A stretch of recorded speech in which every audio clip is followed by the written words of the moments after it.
അളിയ നീ ദുർഗയുടെ കല്യാണത്തിന് ഏത് ഡ്രസ്സ് ഇടണ? അളിയ ഞാൻ ആരും ഇടാത്തൊരു വെറൈറ്റി സാധനം പിടിക്കാന്നുള്ളതാണ് എൻ്റെ ഒരു പ്ലാൻ. അതെന്തോന്ന്? ഹുഡി.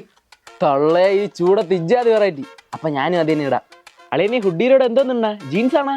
അല്ല, ഞാൻ മുട്ടിന്റെ താഴെ വരെ പറഞ്ഞ നിക്കർ. ഓ ജോട്ട്സ്. അത് തന്നെ. അപ്പൊ ഞാനും അതിന് ഇടാം. അളിയ ഒരു ഇമ്പോർട്ടന്റ് കാര്യം ചോദിക്കാൻ വിട്ടുപോയി. എന്തോന്ന്? നീ വി ജട്ടിയാണ്, ബോക്സറാണ്, അതാ ട്രങ്ക് ആണ് ഇടണത്? ഇതെന്തോന്ന് കോടീശ്വരം പരിപാടിയാ? അളിയ ഞാൻ ഒന്നും ഇടാതെ തന്നെ അളിയാ പറഞ്ഞ. അങ്ങനെയാണെങ്കിൽ ഞാനും ഇടണല്ല. അളിയ നീ ക്രോക്സ് ആണോ ഷൂസാ ഇടണത്? ഞാൻ ക്രോക്സും ആങ്കിളിൻ്റെയും കാലും മോള് വരെയുള്ള സോക്സുമാണ് ഇട്ടേക്കണം. പിന്നെ ഞാൻ എൻ്റെ അച്ഛനെയും കൂടി കൊണ്ടുവരണുണ്ട്. എന്തോന്നളിയാ ഇതൊക്കെ നേരത്തെ പറയണ്ടേ? ഇനി തന്തപ്പടീനൊക്കെ ഒരിക്കലും കുറെ സമയം എടുക്കും. എന്തായാലും നീ കൊണ്ടുവരല്ലേ, ഞാനും കൊണ്ടുവരാം. അളിയാ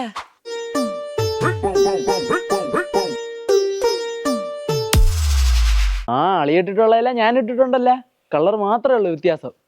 എനിക്ക് അറിഞ്ഞാത്തുണ്ടെങ്കിൽ നീ എന്റെ നിഴലെങ്ങാനുമാണ്. ആന്തളിയാ അങ്ങനെ ഒരു ടോക്ക്. ഞാൻ എവിടെ പോവാ എന്തോന്ന് ഇടോ അത് കണക്ക് കോപ്പി അടിച്ചിട്ടുണ്ട് വരും. അളിയ നീയല്ലേ നമ്മളെ നാട്ടിലെ സ്റ്റൈൽ മന്നൻ. പെൺകുട്ടികൾക്ക് നിന്റെ സ്റ്റൈൽ എന്തുമാത്രം ഇഷ്ടമെന്ന് അറിയാമോ? അതുകൊണ്ടല്ലേ ഞാൻ നിന്നെ നോക്കി കോപ്പി അടിക്കണ.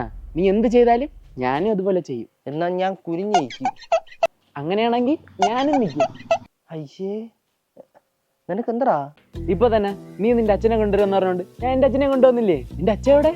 എടാ നിനക്കറിയാന്നുള്ളല്ലേ 10 വർഷം മുമ്പ് എന്റെ അച്ഛൻ മരിച്ചു പോയത്. നീ ഒരു മറ്റേടത്തെ പരിപാടി ആണെങ്കിലേ നീ നിന്റെ അച്ഛനെ കൊണ്ടുവരുമെന്ന് പറഞ്ഞോണ്ടല്ലേ ഈ കാലിൽ 2 ചിരട്ട ഇല്ലാത്ത ഇങ്ങനെ ഞാൻ ഇത്രയും ദൂരം നടത്തിച്ചുകൊണ്ട് വന്നത്. മരിച്ചുപോയ അച്ഛനെ ഞാൻ എങ്ങനെയാ കൊണ്ടുവരാൻ? ഞാൻ ഇനി എന്തിനു കേട്ട് വീട്ടിൽ പറഞ്ഞു വിടാ. അതെ അച്ഛാ, ഓ അവന്റെ അച്ഛൻ 10 വർഷം മുമ്പ് മരിച്ചുപോയി. അതുകൊണ്ട് ഇന്നത്തെ കല്യാണത്തിന് പങ്കെടുക്കാൻ പറ്റൂല. അപ്പൊ റിസപ്ഷൻ വരുമായിരിക്കും, ചോദിച്ചു നോക്കാം. അപ്പൊ നമുക്ക് പോവാം. അല്ല അച്ഛൻ വീട്ടിൽ പോക്കോ. എടാ നായിന്റെ മോനെ. താങ്ക് യു അച്ഛാ.